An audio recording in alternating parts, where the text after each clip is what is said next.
सभी विद्यार्थियों का स्वागत। आज हम बीए तृतीय वर्ष में तरक संग्रह, जिसका कि हम पूर्व में परिचय दे चुके हैं। तरक संग्रह में कितने पदार्थ हैं उनका वर्णन कर चुके हैं। तरक संग्रह किस दर्शन शास्त्र से संबंध रखता है इस विषय में बता चुके हैं। और तरक संग्रह का हमारे जीवन में इसकी क्या उपयोगिता है इस संबंध में चर्चा पूर्व में कर चुके हैं। आज हम तरक संग्रह में बताए गए 7 पदार्थ, जिसमें द्रव्य, गुण, कर्म, सामान्य, विशेष, समवाय और अभाव, इन 7 पदार्थों में से प्रथम पदार्थ है द्रव्य। और द्रव्य के भी कितने भेद हैं? 9 भेद हैं। पृथ्वी, अप जल को कहा जाता है। तेज अग्नि को कहा जाता है। वायु, आकाश, काल, दिशा, आत्मा और मन, ये 9 भेद हैं प्रथम द्रव्य के। द्रव्य में भी जो प्रथम भेद है पृथ्वी, आज हम उसका लक्षण और उसके भेदों के बारे में विस्तार से समझेंगे कि जैसी पृथ्वी हमें दिखाई देती है, क्या दर्शन शास्त्र इसको वैसा ही मानता है क्या? गंध नामक जो गुण पृथ्वी का है या अन्य किसी द्रव्य का है? पृथ्वी नित्य है या अनित्य है? कार्य रूप में है या परमाणुओं के रूप में है? इस संबंध में विस्तार से न्याय दर्शन में और वैशेषिक दर्शन में इसकी वर्णन किया गया है। वैशेषिक दर्शन के आधार पर ही श्री अन्नम भट्ट जी के द्वारा तरक संग्रह पुस्तिका का निर्माण किया। इस पुस्तिका में जो प्रथम द्रव्य है उसका प्रथम भेद पृथ्वी। उनके अनुसार पृथ्वी तत्र गंधवती पृथ्वी। पृथ्वी किसको माना? जो गंध वाली है उसको पृथ्वी कहा जाता है, क्योंकि अब तक हमने गंध नामक जो गुण था वो जल का या वायु का माना हुआ, जबकि दर्शन कहता है कि तत्र गंधवती पृथ्वी, जिसमें गंधत्व रहता है, जिसमें गंधत्व गुण रहता है, वो पृथ्वी है। इस बात की मतलब पुष्टि कैसे करें हम कि पृथ्वी में गंध नामक गुण है? क्योंकि गंध सुगंधी भी और दुर्गंध भी, ये दोनों चीज़ें पृथ्वी के अंदर हैं, न वायु के अंदर है न जल के अंदर है। फिर आगे कहा कि और गंध भी कैसे रहती है पृथ्वी में? समवाय संबंध से। समवाय का मतलब होता है नित्य संबंध। गंध भी पृथ्वी में समवाय संबंध से रहती है, अर्थात नित्य संबंध से रहती है। अर्थात गंध नामक गुण कभी भी पृथ्वी से अलग नहीं होता। अब पृथ्वी के कितने भेद, किस रूप में है पृथ्वी? 7 विधा। ये जो पृथ्वी हमें दिखाई देती है इसके 2 प्रकार माने गए हैं। नंबर 1 नित्य, नंबर 2 अनित्य। अर्थात ये जो पृथ्वी है ये नित्य भी है और अनित्य भी। फिर नित्य जो वो किस में है? नित्य परमाणु रूपा, नित्य परमाणुओं के रूप में, अर्थात परमाणु कभी भी नष्ट नहीं होते। न्याय दर्शन के अनुसार परमाणुओं का कभी अभाव नहीं होता है। परमाणु हमेशा रहने वाले हैं। परमाणुओं से ही द्वैणुक और त्रश्रेणु आदि बनकर आगे स्थूल सृष्टि का निर्माण होता है। नंबर 2 कहा कि अनित्य। ये जो पृथ्वी है ये अनित्य भी है। अनित्य कार्य रूप में। अनित्य किस रूप में है? कार्य के रूप में है। और कार्य के रूप में भी फिर आगे इसके 3 भेद किए। अनित्य जो है कार्य रूप में, उसके भी 3 भेद, पुनः त्रिविधा, फिर 3 प्रकार की कही गई है। शरीर, इंद्रिय और विषय के भेद। किन 3 भेदों से मानी गई है ये? शरीर, इंद्रिय और विषय के भेद से ये 3 प्रकार की मानी गई है। शरीर का अस्वदादिमान। शरीर किसका? हमसल का। हमसल का मतलब इस सृष्टि में जितने भी प्राणधारी, जितने भी जीवधारी हैं, या फिर ऐसे जो पदार्थ जो बढ़ते हैं, वो सब पृथ्वी का पार्ट है, वे सब पृथ्वी का हिस्सा है। तो उनको किस रूप में माना है?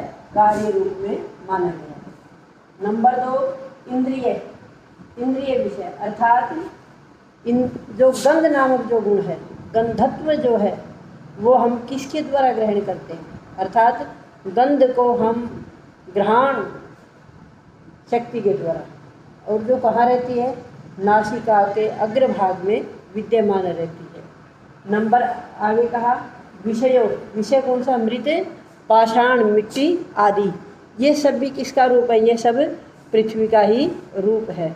अब कैसे सिद्ध हो कि भी पृथ्वी गंधत्व युक्त है, क्योंकि द्रव्यों में जल का नाम भी है, वायु का नाम भी है, अग्नि का नाम भी है, आकाश का नाम भी है, और ये पांचों पदार्थ पृथ्वी, जल, अग्नि, तेज, वायु और आकाश पंच महाभूत माने गए हैं, क्योंकि इन पंच महाभूतों से ही, इन पंच महाभूतों के माध्यम से ही इस स्थूल सृष्टि का निर्माण होता है। अब ये गंधत्व युक्त है, इसके लिए दर्शनकार ने एक परिभाषा दी, एक व्याप्ति दी, जिसको 3 भागों में बांट दिया, अव्याप्ति, अतिव्याप्ति और असंभव। अर्थात इन तीनों दोषों से जो रहित है वो लक्षण संपूर्ण लक्षण है। फिर पृथ्वी को हम गंधत्व युक्त माने तो किस आधार पर माने हम पृथ्वी को गंधत्व युक्त, अर्थात अव्याप्ति। अव्याप्ति उसको कहते हैं जो लक्षण लक्ष्य के किसी एक हिस्से में रहे, अर्थात केवल एक हिस्से को पूरा करता है। जैसे अब हम कहें कि कपिलत्वम गोत्वम, जो पीले वर्ण की गाय है केवल वही गाय है, क्योंकि ये गाय काली भी होती है, सफ़ेद भी होती है, नीली और काली भी होती है, हल्के गेरुए से वर्ण की भी होती है। तो ये जो लक्षण है ये किसी एक हिस्से में तो है, लेकिन ये संपूर्ण लक्षण नहीं है। इसलिए ये लक्षण क्या है, पृथ्वी में घटित नहीं होता, क्योंकि जो भी पृथ्वी का भाग है वहाँ गंधत्व गुण सर्वत्र है। नंबर 2 का अतिव्याप्ति दोष। अतिव्याप्ति दोष होता है जो लक्ष्य में भी रहे और लक्ष्य के साथ साथ अन्य भागों में भी रहे। जैसे ये कहें कि एक सींगों वाली जो है वो गाय है, तो सींग वाले दूसरे पशु भी हैं, तो वो सब तो गाय नहीं है।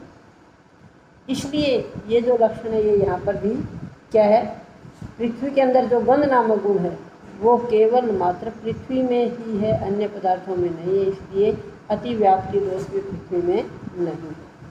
नंबर 3 का जो दोष है दर्शनकार जिसको मानते हैं वो असंभव, अर्थात जो बिल्कुल भी ना हो, जो उस लक्षित पदार्थ में घटित ना होता हो।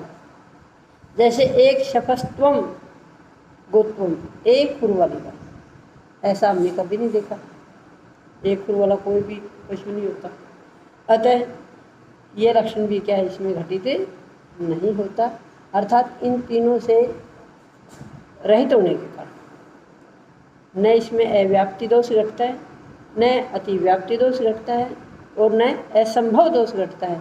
अतः ये क्या है, गंधत्व युक्त पृथ्वी है। अब जो 4 प्रकार स्थूल में जो 4 प्रकार बताए गए थे, क्योंकि परमाणु हमने पढ़ा कि परमाणुओं का कभी अभाव नहीं होता और परमाणुओं से ही द्वैणुक बनते हैं, द्वैणुक से आगे त्रिश्रेणु बनते हैं और इन सब के बाद ही स्थूल सृष्टि का निर्माण होना प्रारंभ होता है।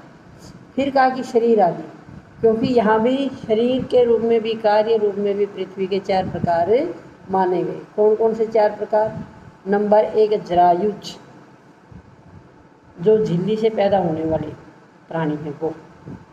नंबर 2 का अंडज, जो अंडे से उत्पन्न होते हैं। नंबर 3 स्वेदज, जो पसीने से बदबू से पैदा होते हैं। नंबर 4 उद्भिज, जो भूमि को फाड़ करके उत्पन्न होते हैं, जैसे ये पौधे आदि हैं।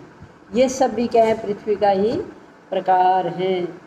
तो इस प्रकार से हम इस आधार पर ये कह सकते हैं कि गंध नामक गुण जिसके अंदर रहता है, जो नित्य रूप में भी है और जो अनित्य रूप में भी है, ऐसा जिसका लक्षण घटित होता है वो पृथ्वी है।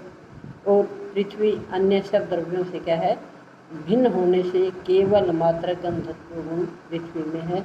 अतः ये लक्षण संपूर्ण होने से ये पृथ्वी कहला सकती है।